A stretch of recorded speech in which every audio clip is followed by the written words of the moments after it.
सभी का स्वागत है हमारे YouTube channel study with Dharmveer PD class में। फ्रेंड्स, आज हम फिर से एक नई वीडियो को लेके आ गए हैं।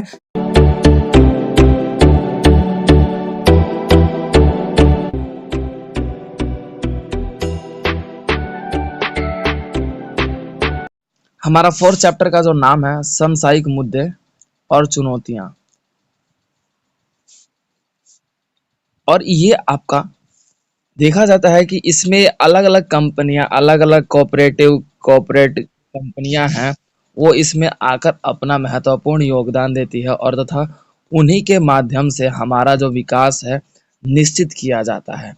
ठीक है, जिसमें ये भी देखने को आएगा कि यहाँ पे जो विकास स्तर धीमा होने का क्या कारण है, क्या क्या चुनौतियां हैं, कौन कौन से प्रॉब्लम्स है जो हमारे संसाधन को विकसित करने में रुकावट के या फिर बाधित कर रहे हैं। ठीक है, तो हम इस पे चर्चा करेंगे। तब बात कर लेते हैं चैप्टर के मुद्दे की, यानी कि 4.0 की बात कर लेते हैं।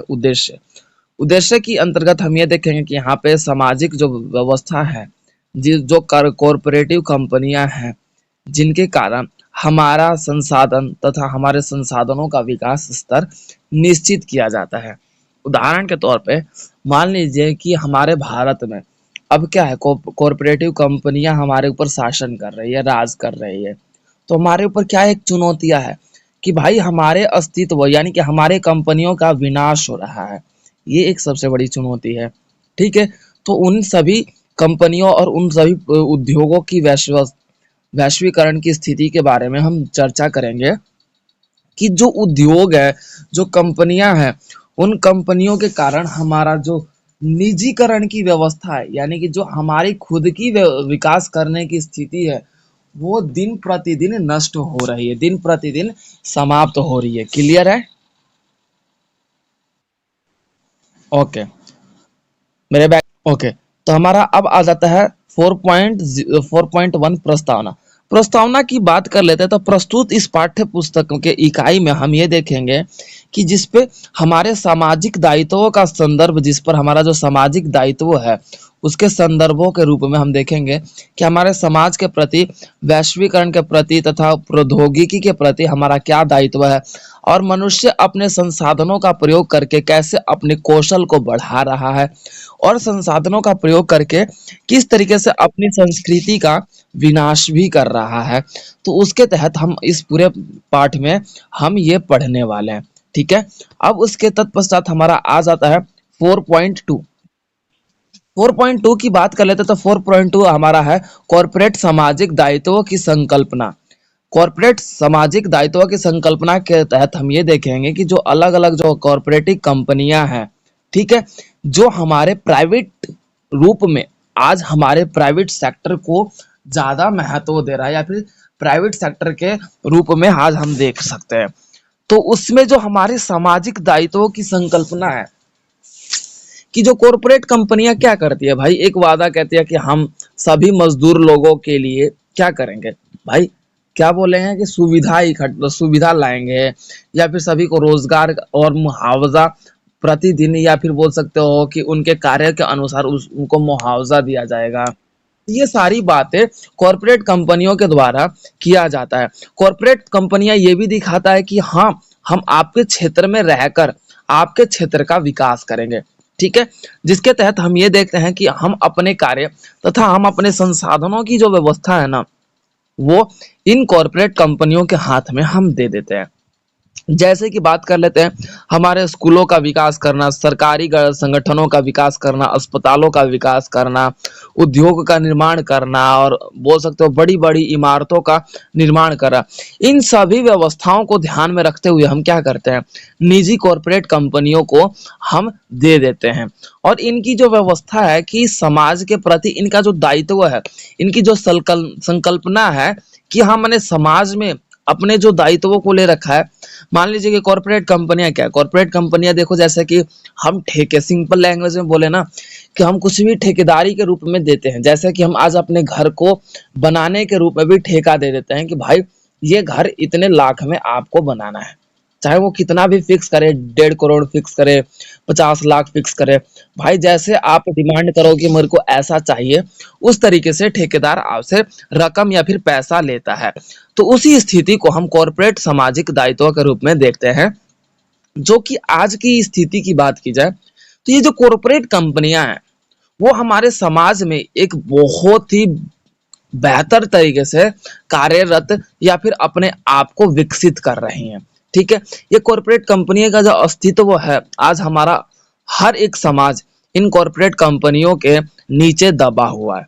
ठीक है, चाहे वो अस्पताल के रूप में हो जाए, या फिर आपके शिक्षा के रूप में हो जाए, या फिर आपके सरकारी सरकारी संगठन के रूप में हो जाए, ये सारी कंपनियों हमें हमारे बोल सकते हैं कि हमारे अस्तित्व के रूप में आज हमारे देश में राज कर रही है। क्लियर है यहाँ तक?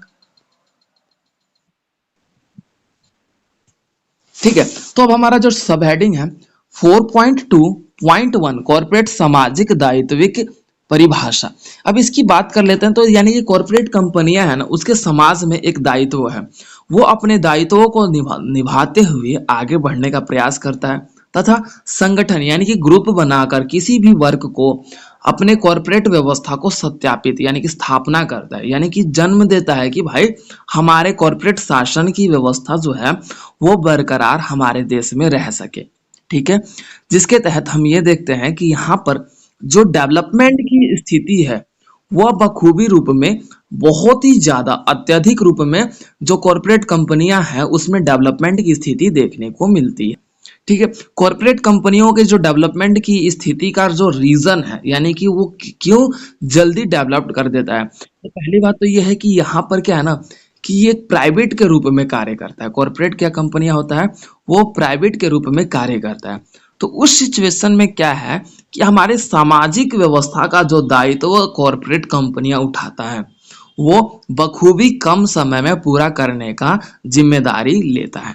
ठीक है, इट मीन्स क्या है कि कम समय में आपका क्या है कि वो डायरेक्ट पूरा उस चीज को यानी कि जो भी आपने सेटअप किया है कि हाँ भाई मेरे को इस इतने टाइम में ये चीज बनकर तैयार होनी चाहिए। तो कॉर्पोरेट कंपनियां क्या है, आपकी इस बात को कदर करते हुए उसके अनुसार अपनी रकम लेता है और उस चीज को पूरा भी कर देता है उस समय के अनुसार। क्लियर है?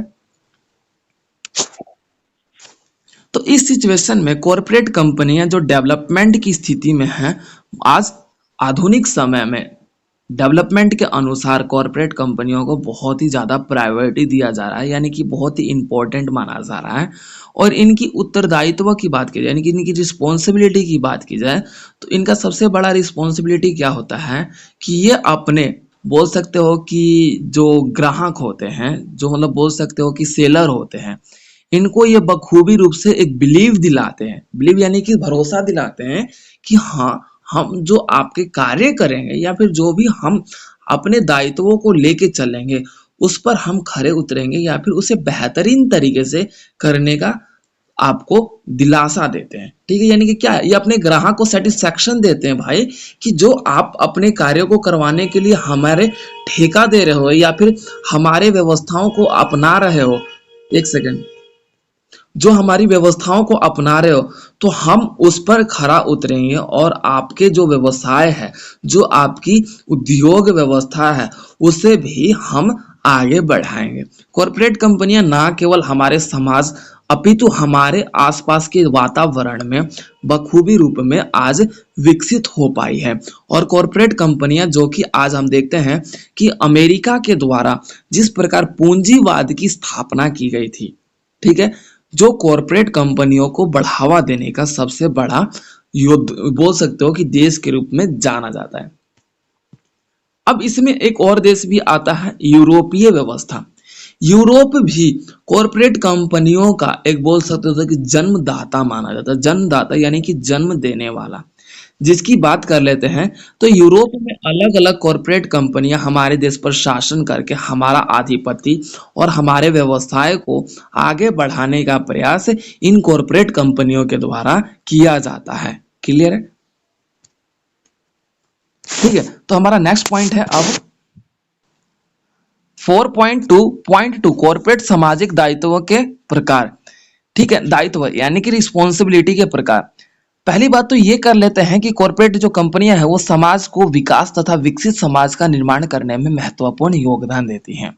यानी कि जो हमारा सोसाइटी है उसका डेवलप करने के लिए कॉर्पोरेट कंपनियां हैं उसमें बहुत ही ज़्यादा महत्वपूर्ण योगदान या फिर भूमिका निभाती है, जिसमें हम देखेंगे कि यहाँ पे बाजारीकरण की व्यवस्था धीरे धीरे उत्पन्न होती है। बाजारीकरण का मतलब क्या है? हमारे बाजार से हैं। बाजार किस चीज का है? हमारे बोल सकते हो व्यापार संबंधित।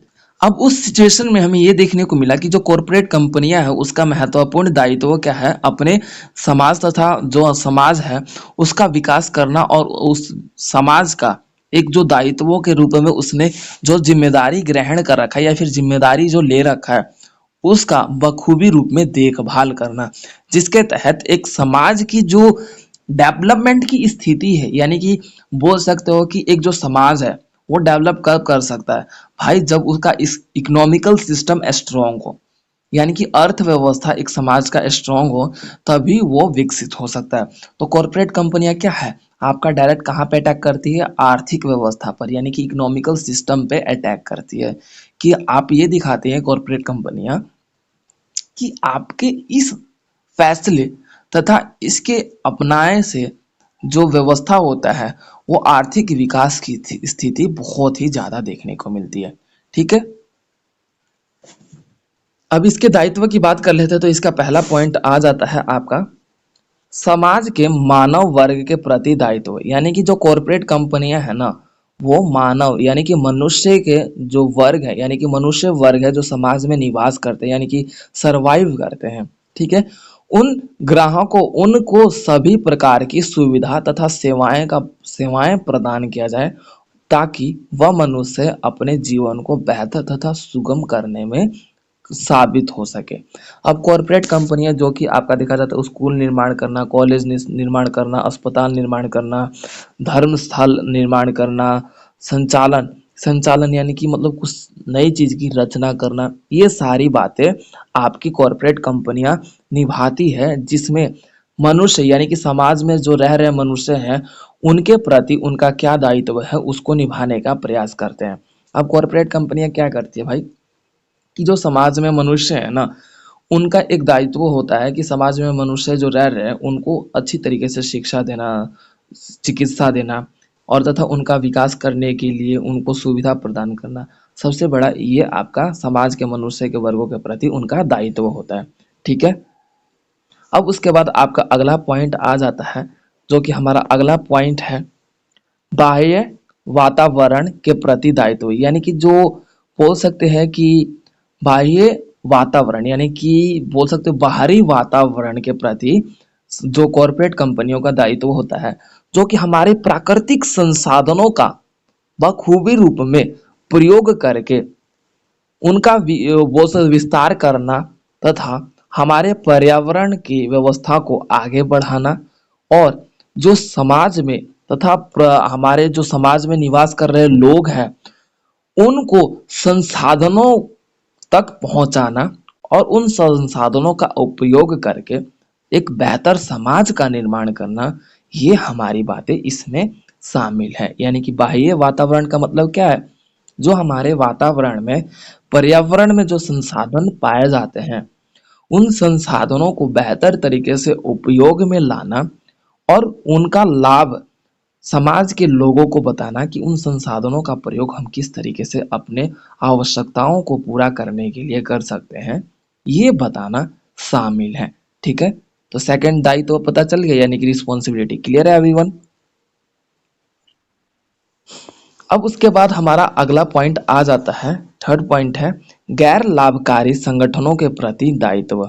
यानी कि जो कॉरपोरेट कंपनियां है ना गैर लाभकारी, ये दिखाती है कि जो कंपनियां हैं वो हम बेहतर तरीके से कार्य कर रहे हैं, जो हमें लाभ प्राप्त नहीं हो रहा फिर भी हम आपकी आवश्यकताओं को पूरा करने यानी कि समाज सेवा के प्रति अपने आप को बोल सकते हैं कि तत्पर कर रखे हैं। ठीक है, लेकिन ये आपका बोला जाता है गैर लाभकारी जो संगठन है ना, जो हमारे समाज का निर्माण करता है, लेकिन ये समाज कुछ समय के लिए ही देखने को मिलता है। यानी कि कॉरपोरेट कंपनियां क्या है कि अपने आप को भाई निर्माण करे, लेकिन गैर लाभकारी यानी कि निर्माण करे तो उसे लाभ प्राप्त ना हो, ये भी एक दायित्व है।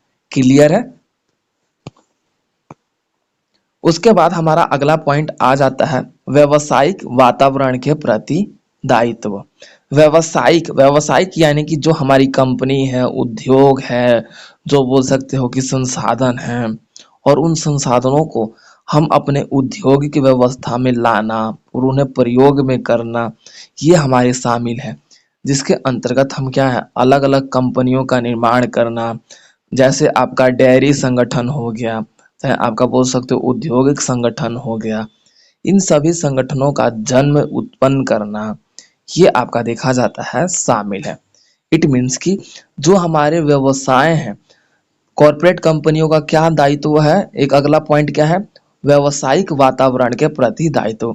यानी कि जो हमारे व्यवसाय से जो हमारा बोल सकते हो कि व्यवसाय है, जो हमारा वर्क है, जो हमारा जॉब है, उसके प्रति भी आपका देखा जाता है कॉरपोरेट कंपनियों का दायित्व होता है कि जो हमारे व्यवसाय का क्षेत्र है, उसका भी बेहतर तरीके से निर्माण करना तथा विकसित करना शामिल है। तो ये हमारे कुछ दायित्व थे जो कॉरपोरेट कंपनियों का रूप में देखा जाता है कि कॉरपोरेट कंपनियां इन दायित्वों को निभाती है। क्लियर है? तो हमारा अगला पॉइंट है कॉरपोरेट सामाजिक दायित्व का महत्व। यानी कि कॉरपोरेट समाज है ना, उसके दायित्व यानी कि जो रिस्पॉन्सिबिलिटी है, उसके इंपॉर्टेंस बताने हैं। तो देखिए, जैसे जैसे हमारा समाज धीरे धीरे विकसित तथा विकासशील की व्यवस्था में आगे बढ़ रहा है, तथा कुछ ऐसे देश हैं जो विकसित हो चुके हैं, जिसमें कॉरपोरेट कंपनियों का महत्वपूर्ण योगदान रहा है, जिनके कारण उनकी व्यवस्था आज हमारे समाज में विकसित व्यवस्था के रूप में जानी जाती है। जैसे कि हम देख सकते हैं कि आपका अमेरिका है, आपका रूस है, चीन है, जापान है। ये जो देखने को मिलता है कि इनमें कॉरपोरेट कंपनियां हमें बखूबी रूप में आगे या तथा इनकी स्थिति देखने को मिलती है। तो इनकी स्थिति के कारण ही एक जो समाज का अस्तित्व या फिर समाज में जो डेवलपमेंट की स्थिति है, वो बहुत ज़्यादा विकसित हो पाई है। तो इनके कारण ही एक समाज का जो डेवलपमेंट की स्थिति है तथा विकासशील की स्थिति है, वो बेहतर तरीके से आगे बढ़ पाई है। वर्तमान समय की बात कर लेते हैं तो हमारे ग्राहकों, सहयोग और तथा हमारे जो समाज है, उसमें उद्योग की स्थापना, शिक्षा, स्वास्थ्य या फिर अस्पताल, व्यावसायिक व्यवस्था, इन सभी के माध्यम से कॉरपोरेट कंपनियों ने समाज का एक जो बोल सकते हैं उनका जो दायित्व है, उनके महत्व को समझाने के लिए एक बेहतर समाज का निर्माण करने में ये कॉरपोरेट कंपनियां काफ़ी हद तक बहुत ज़्यादा साबित हो पाई हैं। अब ये कॉरपोरेट कंपनियां जो होती हैं ना, समाज में उद्योग लगाती हैं या फिर बोल सकते हो शिक्षा व्यवस्था को आगे बढ़ाती है, और इन्हीं व्यवस्थाओं को ध्यान में रखते हुए इनकी एक दायित्व बन चुका है समाज को विकसित करने का। ठीक है? और जैसे हमारे देश में कोई भी कंपनी है, चाहे इंडिया का मतलब इंडिया में कोई भी कंपनी हो, चाहे फ़ोन से रिलेटेड हो, चाहे कोई भी उद्योग कंपनी हो, तो वो कंपनी क्या है कि एक रिस्पॉन्सिबिलिटी ले रखी है भाई इंडिया से। उन कंपनी की स्थापना करते समय उसने रिस्पॉन्सिबिलिटी ले रखा है कि हम आपके जो लोग हैं उसको रोजगार देंगे और आपके समाज को बेहतर समाज निर्माण में महत्वपूर्ण भूमिका हमारा रहेगा। तो ये कॉरपोरेट कंपनियों का दायित्व है जो कि महत्वपूर्ण रूप से इन्हें महत्व दिया जाता है। क्लियर है? तो देखिए, कॉरपोरेट कंपनियों का यही दायित्व। हाँ जी, बोलिए। हाँ, फर्स्ट पॉइंट बोलिए मनीषा, पर्यावरण व्यवस्था, यही ना? पर्यावरणीय व्यवस्था में जो कॉरपोरेट कंपनियों का महत्वपूर्ण दायित्व होता है कि पर्यावरण में निवास कर रहे जितने भी मनुष्य हैं, उन सभी को एक पर्यावरण को बेहतर व्यवस्थाओं में परिवर्तित करना, जिसमें हम ये देखते हैं कि कॉरपोरेट कंपनियां का ये भी एक महत्वपूर्ण दायित्व होता है कि वो विकसित हो खुद को और तथा समाज में विकास करे, लेकिन वो एक पर्यावरण पर किसी भी प्रकार को हानि तथा उसे प्रभावित ना करें। कॉरपोरेट कंपनियों का ये भी एक दायित्व है जिससे हमारा पर्यावरण सुरक्षित तथा संरक्षित रह सके। क्लियर है? Next point. तो कॉरपोरेट कंपनियों का जो समाज के प्रति दायित्व है उचित संबंधित व्यवहार, यानी कि कॉरपोरेट कंपनियां का जो बिहेवियर होना चाहिए, जो नेचर होना चाहिए ना, वो उचित होना चाहिए। ये नहीं कि हमारे देश में आकर ही हमारे ऊपर राज कर रहा हो और हमसे ही मनमानी कर रहा हो। जैसे कि आपने देखा कि ब्रिटिश कंपनियां हमारे ऊपर शासन कर रही थी, तो भाई वो हमारे ऊपर राज कर रही थी लेकिन उचित व्यवहार के रूप में नहीं कर रही थी। वो हमारे ऊपर एक बोल सकते हो प्रेशर के रूप में हमारी शासन व्यवस्था पर राज कर रही थी। तो जो कॉरपोरेट कंपनियों का जो दायित्व होता है कि भाई वो अपने कंपनियों को स्थापित करते समय उचित संबंधित व्यवहार को भी कायम रख सके, ये उसका महत्व, सेकंड पॉइंट इसका महत्व बनता है। ठीक है, अगला पॉइंट, अल्पसंख्यकों का रोजगार। जो कॉरपोरेट कंपनियां हैं ना, उन्हें अल्पसंख्यक, अल्पसंख्यक इट मीन्स कि बोल सकते हो कि जो निम्न वर्ग के लोग हैं, यानी कि छोटे स्तर पे जो लोग हैं। देखिए हमारे समाज में सभी का विकास निश्चित नहीं हो पाया है, तो अल्पसंख्यक जो लोग हैं जिनका भी विकास अभी भी कहीं ना कहीं पिछड़ा माना जाता है, तो उन उन लोगों के लिए भी कॉरपोरेट कंपनियों का जो समाज के प्रति दायित्व है कि अल्पसंख्यकों लोगों को उनका रोजगार प्राप्त करवाना। ठीक है, नेक्स्ट पॉइंट। हाँ, देखिए अल्पसंख्यकों जो कॉरपोरेट कंपनियां हैं ना, उनके समाज के प्रति एक दायित्व, एक और लास्ट मतलब देखा जाए कि एक और दायित्व होता है जो सामुदायिक विकास, यानी कि जो समाज में रह रहे लोग हैं उन सभी का विकास करना। ये नहीं कि उन वो एक ही वर्ग या फिर एक ही जाति या फिर एक ही धर्म के लोगों का विकास करे, सभी वर्गों का विकास निश्चित हो। कॉरपोरेट कंपनियों का ये समाज के प्रति महत्वपूर्ण दायित्व थे, जिसमें हम ये देखने को मिला कि इन दायित्वों के माध्यम से ही कॉरपोरेट कंपनियां हमारे ऊपर किसी भी व्यवस्था तथा अपने विकसित व्यवस्था का निर्माण करने में कायम हो सकता है और एक देश का, एक विकसित देश में परिवर्तन करने में महत्वपूर्ण योगदान तभी हो सकता है जब एक कॉरपोरेट कंपनियां समाज के प्रति अपने दायित्वों को निष्ठापूर्वक, यानी कि निश्छल या फिर किसी भी छल कपट या फिर लाभदायक की स्थिति को ना ध्यान में रखते हुए, अपनी लाभ की स्थिति को ना ध्यान में रखते हुए, वो समाज के विकास को ध्यान में रखते हुए आगे बढ़े, तभी जाकर हमें हमारा विकास करने में महत्वपूर्ण योगदान साबित हो सकता है। क्लियर है? ठीक है, हमारा अगला पॉइंट अब आ जाता है 4.3, वैश्वीकरण। वैश्वीकरण जो मुख्यतः रूप में ये देखने को मिलता है कि जिसे कॉरपोरेट कंपनियों ने महत्वपूर्ण रूप से आज हमारे समाज में विकसित किया है। ठीक है, और ये वैश्वीकरण का जो दूसरा नाम होता है जिसे हम भूमंडलीकरण बोलते हैं, और वैश्वीकरण को इंग्लिश में हम ग्लोबलाइजेशन बोलते हैं, जिसका अर्थ होता है, या फिर इसकी परिभाषा की बात कर लेते हैं, तो वैश्वीकरण एक ऐसी प्रक्रिया है जो सांस्कृतिक, आर्थिक, सामाजिक और राजनीति व्यवस्था को ध्यान में रखते हुए समाज का या फिर पूरे विश्व के देशों का एकीकरण हो जाना, वो आपका वैश्वीकरण कहलाता है।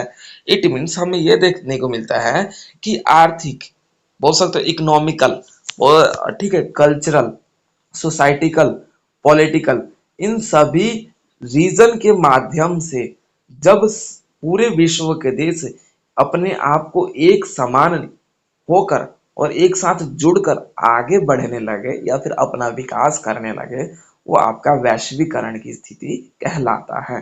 जिसके अंतर्गत हमें ये देखने को मिला कि वैश्वीकरण की स्थिति में आपके कुछ विश्व के संगठन बनाए गए, जैसे कि विश्व स्वास्थ्य संगठन यानी कि वर्ल्ड हेल्थ ऑर्गेनाइजेशन। ये भी वैश्वीकरण को बढ़ावा देने में महत्वपूर्ण योगदान साबित हो पाया है।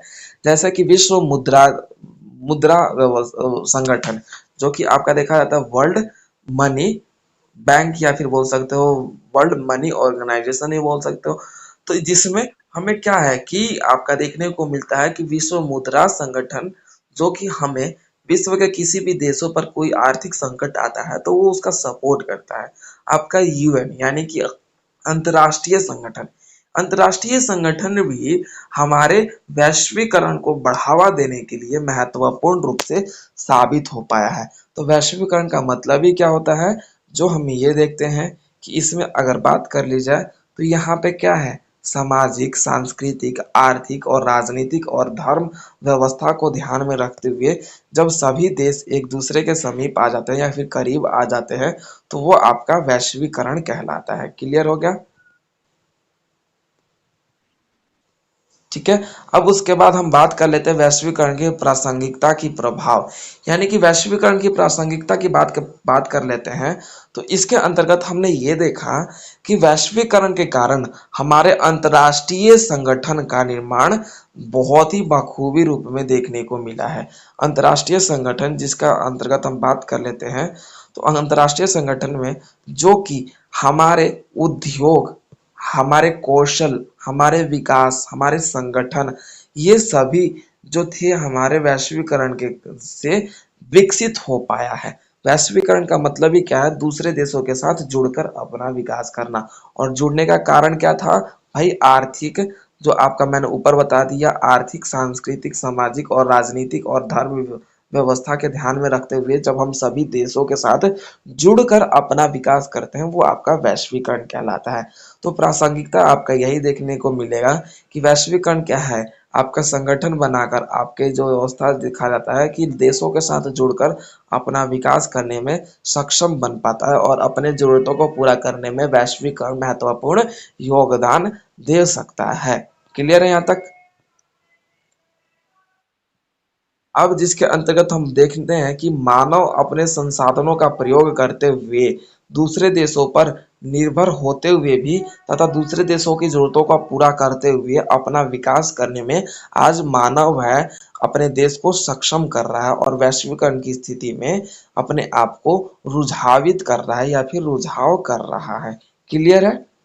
अब उसके बाद हमारा अगला पॉइंट आ जाता है, बहुत ही मोस्ट पॉइंट है आपका, देख सकते हैं, इसे अच्छे से समझ लीजिएगा कि ये क्वेश्चन आपको हर एक कॉम्पिटिटिव एग्जाम में पूछा जाता है और आपके बोल सकते हो पोल साइंस की हर एक टॉपिक से रिलेटेड है ये क्वेश्चन। तो ये आपका आ जाता है वैश्वीकरण के प्रकार भेद, यानी कि वैश्वीकरण कितने प्रकार के होते हैं जिसके कारण हमारी वैश्वीकरण की स्थिति विकसित हो पाती है। तो उन प्रकारों के रूप में हम देखेंगे, पहले आपका देखा जाता है कि आर्थिक वैश्वीकरण। आर्थिक वैश्वीकरण जिसमें हम देखेंगे कि एक देश दूसरे देश के साथ तभी जुड़ता है ताकि अपनी आर्थिक व्यवस्था को बेहतरीन तरीके से आगे बढ़ा सके तथा विकसित कर सके, जिसमें इसमें यह देखने को मिलता है कि अंतर्राष्ट्रीय व्यापार प्रौद्योगिक या फिर अंतर्राष्ट्रीय व्यापार प्रौद्योगिक या आपका देखा जाता है कि उद्योग, इन सभी व्यवस्थाओं को ध्यान में रखते हुए क्या है, अपने आप की आर्थिक व्यवस्था का विकास कर रहा है और देशों के साथ जुड़ रहा है। तो ये आपका पॉइंट है आर्थिक वैश्वीकरण जिसमें हमने इकोनॉमिकल ग्लोबलाइजेशन को देखा। क्लियर यहाँ तक सभी को? अब उसके बाद हमारा अगला पॉइंट है सांस्कृतिक वैश्वीकरण। सांस्कृतिक वैश्वीकरण के जिसके अंतर्गत हम एक देश दूसरे देश के अपनी संस्कृति को विकसित तथा विकास करने में महत्वपूर्ण योगदान दे पाए। जैसे कि आज आपने देखा कि आज हमारा कल्चर जो है, इंडिया का सनातन धर्म जो है, यानी कि भारतीय सनातन धर्म है, उस सनातन धर्म को मलेशिया, इंडोनेशिया और बोल सकते हो कि आपका देखा सिंगापुर, थाईलैंड, इन सभी देशों को अत्यधिक रूप में अपनाया जा रहा है, यानी कि एशिया के कुछ देशों में आज अपनाया जा रहा है, जिसके कारण क्या है, भारतीय देशों के साथ लोग जुड़ना अब बेहद पसंद कर रहे हैं। तो जिसके कारण क्या है भाई, सांस्कृतिक रूप में वैश्वीकरण की स्थिति पूरे विश्व पर कहीं ना कहीं अपना रुझाव स्थापित कर रही है। क्लियर है? अब उसके बाद हमारा आ जाता है वित्तीय वैश्वीकरण। वित्तीय वैश्वीकरण का मतलब होता है कि हमारा हमारे पैसे, यानी कि हमारे पैसे, यानी कि बोल सकते हो कि जो हमारा बजट है, जो हमारा बाजार है, जैसे कि बोल सकते हैं कि बाजार का मतलब क्या है, भारत को बोल सकते हैं, चीन का बाजार किसे कहा जाता है भाई? भारत को कहा जाता था। तो उस स्थिति में चीन के जितने भी सामान है भाई भारत में बेचे जाते थे। तो भाई भारत को चीन का बाजार कहा जाता था। ठीक है। तो जिसमें हमारे पैसे से संबंधित जो हमारे वैश्वीकरण शामिल है, जिससे एक देश अपने अर्थव्यवस्था तथा अपने पैसे संबंधित जो डॉलर है या फिर बोल सकते हो करेंसी है, उन सभी को ध्यान में रखते हुए अपने करेंसी को विकसित करने के लिए तथा विश्व के देशों की करेंसी को अपनाते हुए उसका विकास करने के लिए वो वैश्वीकरण की स्थिति या फिर वैश्वीकरण के दौर को अपनाते हुए आ रहा है। क्लियर है? अब उसके बाद आपका अगला पॉइंट आ जाता है प्रौद्योगिकी वैश्वीकरण। प्रौद्योगिकी वैश्वीकरण से तात्पर्य यह है कि विश्व सभी देशों के साथ जुड़कर अपना महत्वपूर्ण योगदान तभी दे पा रहा है जो डिजिटल रूप में, जिसमें हमारे उद्योग, जो हमारे इंटरनेट, जो हमारे बोल सकते हो कि अलग अलग जो डिजिटल सेक्टर है, उन सभी के माध्यम से आज हमारा विकास करने में निश्चित हो पाया है। आज हम डिजिटलाइजेशन के अकॉर्डिंग सभी देशों के साथ जुड़ने में सक्षम हो पाए हैं, जिसके कारण हमारी वैश्वीकरण की स्थिति देखने को मिलती है। क्लियर है? अगला पॉइंट आ जाता है राजनीतिक वैश्वीकरण, जिसे हम बोल सकते हैं पॉलिटिकल ग्लोबलाइजेशन। पॉलिटिकल ग्लोबलाइजेशन की बात कर लेते हैं, जिसे हम राजनीतिक वैश्वीकरण के रूप में देखते हैं। तो देखो इसमें क्या है कि अलग अलग व्यवस्थाओं, जैसे संयुक्त राष्ट्रीय, विश्व स्वास्थ्य संगठन, आपका बोल सकते हो विश्व मुद्रा बैंक हो गया, आपका बोल सकते हैं कि जीव वित्तीय व्यवस्था होगी, रोजगार हो गया, सुरक्षा हो गया, या फिर बोल सकते हैं यूएन हो गया। इन सभी का गठन किस लिए किया गया है? ये एक राजनीतिक वैश्वीकरण है, ठीक है, जिसमें हमारी राजनीति व्यवस्था को बेहतर तथा सुव्यवस्थित तरीके से चलाने और देश का विकास करने में इन सभी पार्टियों का, इन सभी बोल सकते हो ग्रुप का इन्वेंशन किया गया, यानी कि क्रिएट किया गया, इनको बनाया गया, इनका गठन किया गया है, ताकि सभी देश इन सभी देशों, इन सभी संगठनों के साथ जुड़कर अपने आप को सुरक्षित रख सके। अब जैसे कि यूएन है, यानी कि अंतर्राष्ट्रीय संगठन है, वो भाई सभी देशों को क्या सुरक्षा भी प्रदान करता है, सभी देशों के मुसीबतों को समझता भी है, फैसले भी लेता है, सुनवाई करता है, सब चीज करता है। तो क्या है, ये आपका राजनीतिक वैश्वीकरण है। क्लियर है? अब उसके बाद हमारा अगला पॉइंट आ जाता है भौगोलिक वैश्वीकरण। भौगोलिक वैश्वीकरण जिसमें हमारे भूगोल व्यवस्था शामिल है, जिसमें हमारा वस्तु या फिर सेवा देना या फिर किसी भी प्रकार की शिक्षा व्यवस्था, जो हमारे शिक्षा व्यवस्था को मजबूत करना, हमारे वस्तु या फिर जो हमारी सेवाएं हैं उनको प्रदान करना इसमें शामिल है। जैसे कि आपने देखा था कि जब कोरोना था तो बहुत से छोटे छोटे देश, जो बोल सकते हैं कि वो विनाश के मतलब खत्म होने के कगार पे आ चुके थे अर्थव्यवस्था के रूप में, तो सभी देशों ने उनको मुफ्त में मेडिसिन प्रदान किया। तो ये आपका भौगोलिक वैश्वीकरण कहलाता है, ठीक है। अब उसके बाद आपका आ जाता है पारिस्थितिकी वैश्वीकरण। पारिस्थितिकी वैश्वीकरण का मतलब होता है कि वैश्वीकरण के माध्यम से आज जो देश है एक साथ जुड़ पाया है, जिसके तहत हम ये देखेंगे कि पर्यावरण बहुत ही महत्वपूर्ण भूमिका निभाता है किसी भी वैश्विक या फिर किसी भी देश के साथ जोड़ना। आज हमारा जो देश है और विश्व के सभी जो देश है, वो पर्यावरण के मुद्दे को लेकर बहुत ही ज़्यादा चिंतित है। वो एक दूसरे से साथ जुड़कर अपने आप को विकसित कर रहे हैं तथा पर्यावरण को बचाने, उसे संरक्षित करने का प्रयास उसके द्वारा किया जा रहा है, जिससे मौसम मौसम हो गया या फिर आपका पर्यावरणीय प्रदूषण हो गया, इन सभी को रोकने के लिए इसको बखूबी रूप में आज सभी देश तत्पर रूप से आगे बढ़ रहा है और एक दूसरे के साथ जुड़कर काम कर रहा है। तो ये आपका बोला जाता है पारिस्थितिकी वैश्वीकरण। क्लियर है? 4.4 प्रौद्योगिकी की भूमिका। प्रौद्योगिकी की भूमिका की बात कर लेते हैं। तो आज हमारा वातावरण जो है, जो आज हमारा समाज है, जो आज हमारा आधुनिक काल चल रहा है, यानी कि बोल सकते हो कि मॉडर्न टाइम चल रहा है, जिसके अंतर्गत हमारे प्रौद्योगिक की बात कर लेते हैं। तो आज वैश्वीकरण की भूमिका के माध्यम से मानव संसाधन मानव संसाधन भूमिका, उद्योग, ठीक है, जिसके अंतर्गत मानव अपने आप को विकसित कर रहा है, इंटरनेट, डिजिटल व्यवस्था, इन सभी का ध्यान में रखते हुए प्रौद्योगिकी व्यवस्था के रूप में आगे बढ़ रहा है, जिसके कारण मानव एक दूसरे के करीब बेहद बेहद ही करीब आ चुका है। मानव संसाधन के रूप में भी, मानव प्रौद्योगिकी या फिर औद्योगिक व्यवस्था के रूप में भी, या फिर डिजिटलाइजेशन होने के कारण भी मानव एक दूसरे के समीप आ चुका है, जिसे हम प्रौद्योगिकी की भूमिका कहते हैं, ठीक है। अब उसके बाद हमारा अगला पॉइंट स्टार्ट होता है, इसके सब हेडिंग की बात कर लेते हैं।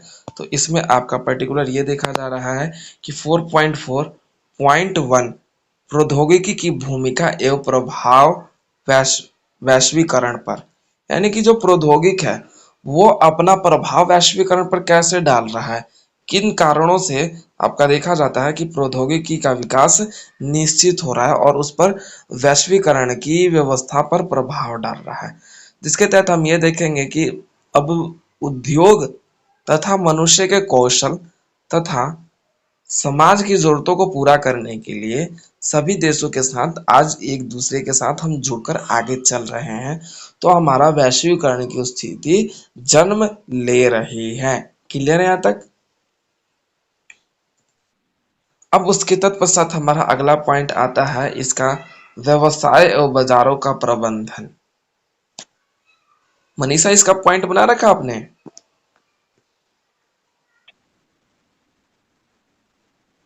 ओके ओके ओके, ठीक है, कोई बात नहीं सर। हाँ हाँ, ये इजी भी है, डोंट वरी। तो मैं एक्सप्लेन कर देता। ठीक है, तो देखिए इसका क्या है, व्यवसाय एवं बाजारों का प्रबंधन। व्यवसाय यानी कि बोल सकते हैं जो हमारे व्यवसाय हैं, जो हमारे उद्योग है, कि अंतर्राष्ट्रीय तौर पर जो मनुष्य अपने व्यापार तथा अपने व्यवसाय को ध्यान में रखते हुए जो अपने आप को विकसित कर रहा है, उसका एक बोल सकते हो कि निर्णय ले रहा है कि मनुष्य इस व्यवसाय के माध्यम से अपना विकास कर रहा है, वो आपका व्यवसाय एवं बाजारों का प्रबंधन है। कि हम उनका क्या है, एक मैनेजमेंट कर रहे हैं। ठीक है, कि हाँ भाई, मुझे इस सेक्टर में ही अपने आप को विकसित करना है। तो जो प्रौद्योगिकी का वैश्वीकरण का प्रभाव है, तो इसका पहला प्रभाव आता है व्यवसाय एवं बाजारों का प्रबंधन, जिसके माध्यम से अंतर्राष्ट्रीय तौर पर व्यवसाय और व्यापारी की व्यवस्था को ध्यान में रखते हुए हमारा वैश्वीकरण की स्थिति या फिर भूमिका हम अंतर्राष्ट्रीय तौर पे देख सकते हैं। क्लियर है? अब उसके बाद हमारा अगला पॉइंट आता है नैतिक मानकों का प्रबंधन। नैतिक मानकों का प्रबंधन, यानी कि मानव जो है वो अपनी नैतिक व्यवस्था, यानी कि जो निजी व्यवस्था है, जो निजी कार्य है, उन सभी कार्यों को ध्यान में रखते हुए अपना योगदान देते हुए अपना विकास करने में सक्षम बन पाया है। तथा जो मनुष्य है वो एक संवेदनशील इंसान है, यानी कि भावनात्मक इंसान है।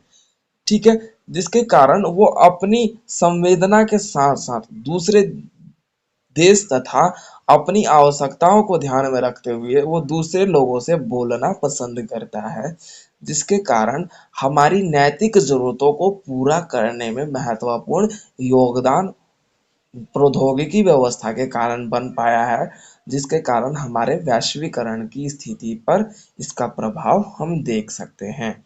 ठीक है, अब उसके बाद आपका अगला पॉइंट है वैश्वीकरण संजाल, यानी कि वैश्विक संजाल का मतलब होता है नेटवर्क।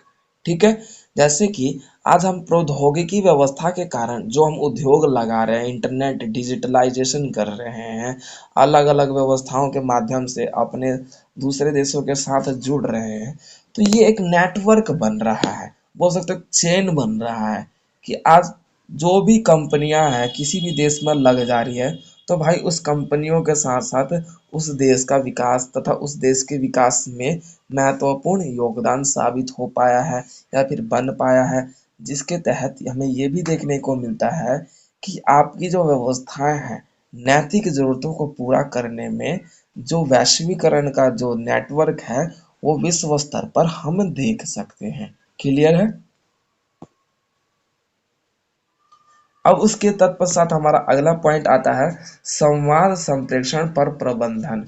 संवाद संप्रेषण पर प्रबंधन, यानी कि संवाद का मतलब होता है एक दूसरे से की गई बातचीत व्यवस्था को ही संवाद कहते हैं। संप्रेषण बातचीत की प्रक्रिया जब पूर्ण हो जाता है तो वो आपका संप्रेषण कहलाता है। और प्रबंधन यानी कि मैनेजमेंट, यानी कि मनुष्य जो है एक दूसरे से बातचीत करे बिना, चाहे आपका एक देश के लोग हो चाहे दूसरे देश के लोग हो, आज मनुष्य को जरूरतों के ध्यान में रखते हुए मनुष्य एक दूसरे से बातचीत करने के कारण एक दूसरे के करीब आ चुका है, जिसके कारण हमारे क्या है, वैश्वीकरण की स्थिति हम बखूबी रूप में अपने समाज में देख पाते हैं।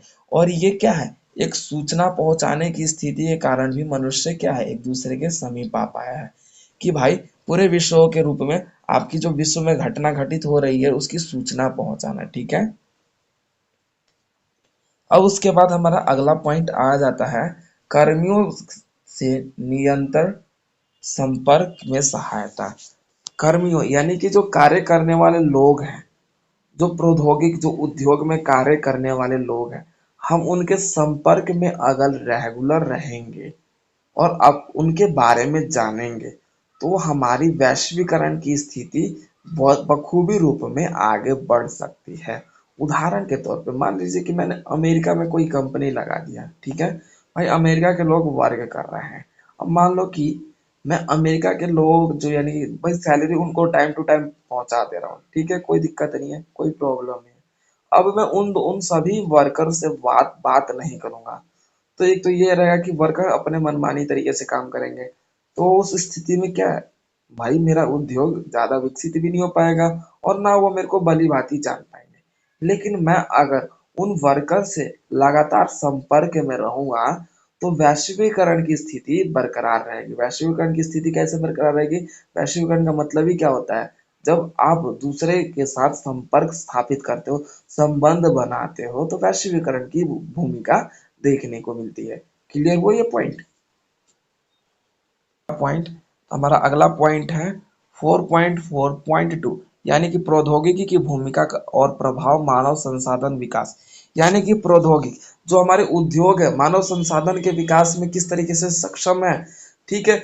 मानव का विकास करने में क्या हमारे संसाधन विकास करने में योगदान निभा निभा रहे हैं, वो जिसमें हमारा देखा जाता है लघु उद्योग। लघु उद्योग यानी कि जो हमारे लोहे संबंधित है, जो हमारे बोल सकते हो कि जो स्टील हो गया, जो हमारे जस्ता हो गया, इस तरीके से जो लघु उद्योग है, जो बड़े बड़े उद्योग है जिसमें मशीनों का प्रयोग देखने को मिलता है, आपका लघु लघु उद्योग के रूप में देखा जाता है। और उसके बाद प्रौद्योगिकी मानव, जिसमें आपका बोला जाता है कि मानव अपने उद्योगों के माध्यम से अपना विकास करने में सक्षम हो पाया है, जिसके कारण मानव संसाधन का विकास करना महत्वपूर्ण रूप से देखा जाता है, जिसके तहत एक जो मनुष्य है अपनी विकसित व्यवस्था में आगे बढ़ पाया और तथा अपनी वृद्धि कर पाया है। चाहे सूचना का आदान प्रदान करना, जिस तरीके से आज मनुष्य बोल सकते हो कि अलग अलग क्षेत्रों में जहाँ पर जो कभी संभव नहीं था उस संभव को भी, मतलब असंभव नहीं था, जो संभव नहीं था उसको भी संभव करने में मनुष्य सक्षम बन पाया है और मानव संसाधन को आज एक महत्वपूर्ण पहचान देने में मानव अपने आप को विकसित कर पाया है। क्लियर है। ठीक है, तो ये अब उसके बाद आपका आ जाता है संक्षेप, यानी कि अब ये आपका चैप्टर जो है संक्षेप की बात कर लेते हैं। तो ये आपका देखा जाता है चैप्टर की जो हमारे सारांश बोल सकते हैं, निष्कर्ष बोल सकते हैं, जिसमें हमने इस चैप्टर की बात कर लेते हैं। तो इसमें हमने कंपनियां तथा सामाजिक व्यवस्था, सामाजिक विकास और वैश्वीकरण की स्थिति, सांस्कृतिक स्थिति और सामुदायिक स्थिति के बारे में हमने चर्चा किया कि किस तरीके से हम अपने समुदाय के रूप में आगे अपने आप को विकसित कर सकते हैं। वैश्वीकरण के साथ जो कॉरपोरेटिव कंपनियां हमारे ऊपर किस तरीके से शासित व्यवस्था से विकसित कर पा रही हैं। तो ये आपका संक्षिप्त था जो कि हमारा चैप्टर नंबर ये 4 कंप्लीट होता है। क्लियर है एवरीवन।